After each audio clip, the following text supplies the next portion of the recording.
Hey, check it out. I know it's a little dark right now, but y'all just need to hear me. You don't need to see me. You can just hear me. So, I just got out the gym, right? So, a bunch of guys fighting gym, of course. So, they all talking about the issues, about things that they don't like. So, we talking about fighters, and I'm hearing them out. They're like, man, this fighter, once again, who are world champion, world-class level, they're like, they don't fight nobody. Okay, we know they don't fight nobody, but as of right now, it's a business. Nobody focus on being great no more. They focus on getting numbers, making money, cashing out, so on and so forth. So everybody's talking about preference, and now I'm starting noticing people, particular people of my melanin, we start talking about, oh, well, his fight, this guy don't got this type of skills. He don't have this type of etiquette, blah, blah, blah, blah, blah. We don't care because, once again, we have a tendency to hate on people so much. We got the tendency to hate on people so much. You don't like this person, but the same way we a dog a fighter out, or a person of a certain type of prestige out, you know what we do when we see them? Crack jokes with them, take pictures with them, shout them out, repost their videos, or anything they have going on, like their comments. You see how fraudulent we are, but when we're around some people that we like, or we think gonna keep our secrets or confidentiality, then we start saying the stuff that we really feel. But if you really feel that way about a fighter or a person, why do you show up to their birthday parties? Why do you go to the club with them? Why do you hang out with them?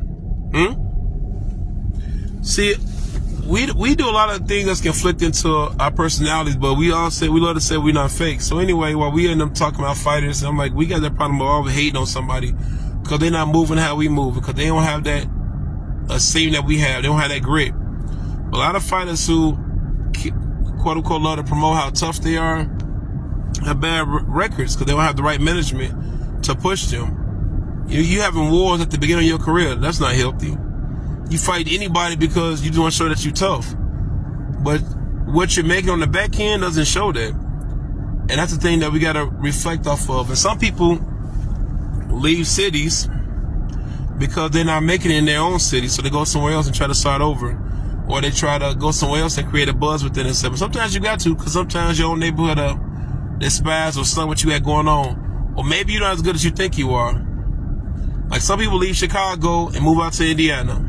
Some people leave New York and probably go for a smaller spot, wherever, so on and so forth. You know, the Chicago, the New York, the New Jersey, the Las Vegas, and they go somewhere else and build a name for themselves. Sometimes you have to. But in a lot of cases, a lot of fighters move because they realize when they think they're a shark, they're really a guppy in a shark tank. They can't blossom because there's a lot of real talent out there. People that really doing what you're talking about. And that conversation hit different. So anyway, moving on. So now we start talking about, I was explaining to a lot of the fighters that, you know, a lot of them got issues. I said, which we all do. But we're not honest about it. One guy was like, well, I'm so happy. I worked 209 hours. And he worked at the mill and he made over about $10,000. I said, boy, you stressing hard. You going through it. You are going through it. You doing all of this to do what? I just want to see what I can do. Now, people just saying I'm a happy guy. I'm a happy guy, but he's not happy. I said, you got a filter. You suppress a lot. You're real passive aggressive. Like, well, I feel like, what's the point of talking? And that's our problem as men. We don't know how to talk. We know how to talk, but we don't know how to have empathy. We don't know how to accept feedback. We don't know how to take constructive insight. We don't know how to listen. We don't know how to put our pride to the side. When we let our titles, our testosterone, what we proclaim ourselves to be, to get the best of us, we let our masculinity get the best of us. Man, I'm a masculine person. Masculine individuals have emotional intelligence. Masculine individuals understand what empathy is. Masculine individuals know how to be a lion and a lamb in a situation because that's needed. It's not always about beating up everybody. It's about talking things out, reflecting, building wholesome relationships, applying the real type of pressure and people's growth and development. But we missed that part of the conversation because it's always about who you can whoop. How about who you can build with? How about who you can collaborate with? How about you taking aside your emotions and focusing on the real issue at hand? How about that? See, we don't think about that. So anyway, sidebar, it was some guys talking about women who do OnlyFans, women who promote their behavior. Certain women that's in strip clubs wouldn't be what it is if men didn't subscribe to it.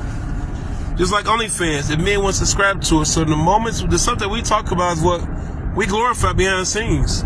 And our fake profiles, our fake names, we glorify that. We talk about Gorilla, Sexy Red, but once again, a man or men had to stamp her behavior for her to be put out the way they are. Because if men didn't approve of that, so guess what? It'll change. It'll change. But we don't want to talk about that. We have a problem with so much that goes on, but in a different city, on a different profile, at a different environment, you're promoting that. You're laughing at that. You have a daughter or a son that you allow do that.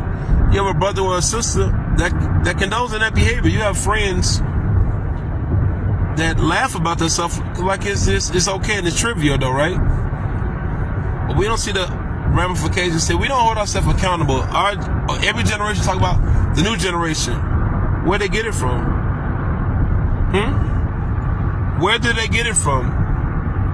The lack of or the excessive amount, they got it from somewhere. They didn't get it from their own. I didn't teach them that way. You didn't teach them at all. I didn't raise them that way. You didn't raise them at all. You raised them the wrong way.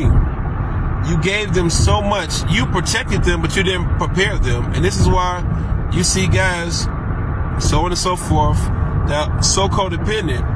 They're the ones that be like this. Mom, the insurance people said I gotta do this. What do I do? Mom, how do I cash my check? Mom, I got into a car accident. Who do I need to talk to? Mom, I'm trying to set up a bank account. Mom, I'm trying to get this money for a house. The relative said this. Them type of individuals. Mom, who do I talk to when I need to vote? Those them type. Mom, the people said, the lady said, the this and that. Can you read this for me? What does that mean? See, nobody liked having this conversation. Nobody want to have this conversation. Ain't nobody want to reflect on, dang, you played a role in this. And so many of us are so codependent. We thinking all our men, I don't know why they acting this way. You groomed them that way. You approved that when you didn't say nothing. You have the wisdom, the insight, and the resources to help them. It was under your roof, in your group chat, at your gym, at your church or synagogue or temple. They was at Sky Zone with you. They was at the club with you. You couldn't guide them.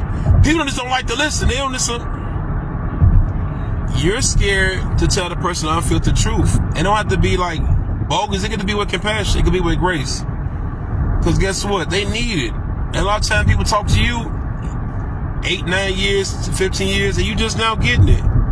So we don't have enough patience, but we all going to talk about me. A lot of y'all are self-centered. Very wrapped up in yourself. And I was just explaining to some of the men at the gym, you know, we whisper about the things we want to do, the changes we want to make.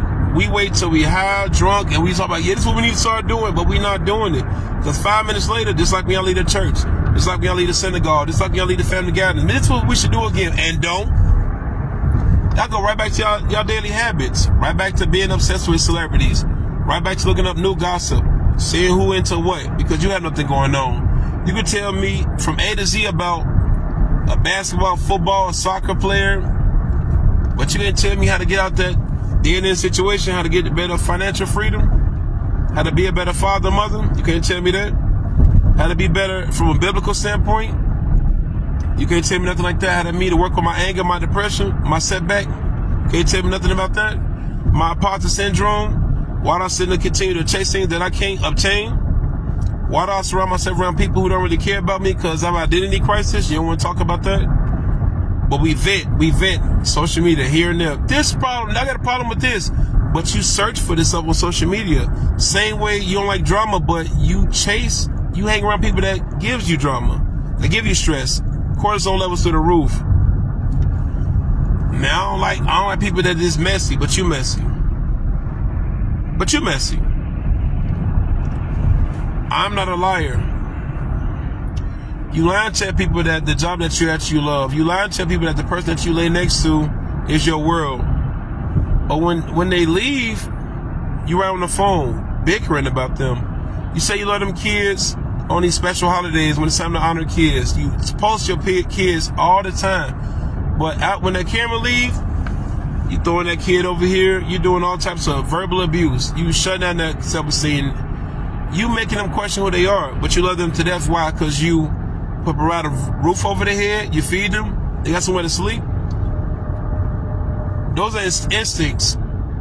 But you're not grooming in them. You're not preparing them for life. You're not teaching them that they're going to get betrayed. They're going to get lied to. Friends going to fall out from them. Some people going to be in your life for seasons. You're going to have heartbreak. You're going to have to fight for things that you need. Sometimes your gender going to play a role. Sometimes your mentality going to play a bigger role. Sometimes the social class going to play a big role as well. Your lineage is going to play a big role. Sometimes where you went from, what school you came from, play a bigger role. Sometimes who you socialize with is such a growth. Sometimes you're going to be in other people's way. See, we don't have these type of conversations.